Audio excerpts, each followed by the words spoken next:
Quand on se fait retirer les amygdales, pendant quelques semaines, la gorge, elle ressemble à ça. L'amygdalectomie, c'est l'opération chirurgicale qui consiste à enlever les amygdales. Et les amygdales, c'est ce qui s'infecte quand on a des angines à répétition. L'opération, elle se fait sous anesthésie générale, elle est rapide, elle fait en général 20-30 minutes. Mais après, pendant plusieurs jours, la gorge, elle est quand même très douloureuse. Et c'est une bonne idée de faire enlever ces amygdales lorsqu'on a des angines à répétition. En général, on dit plus de 5 à 7 fois par an. Ou lorsque les amygdales sont tellement grosses, on dit qu'elles sont hypertrophiées, qu'elles gênent la respiration, notamment la nuit.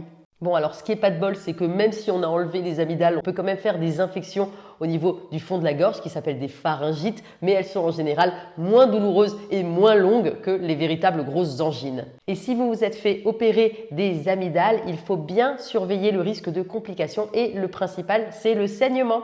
En effet, entre le 5 et le 10e jour post-opératoire, lorsqu'il y a les petits caillots qui commencent à partir, ça peut se remettre à saigner et parfois de manière abondante. Si ça arrive, il faut se présenter tout de suite aux urgences. Mais vous inquiétez pas parce que la plupart du temps, la récupération, elle se fait sans problème. Il faut juste penser pendant la première semaine à bien manger liquide et froid.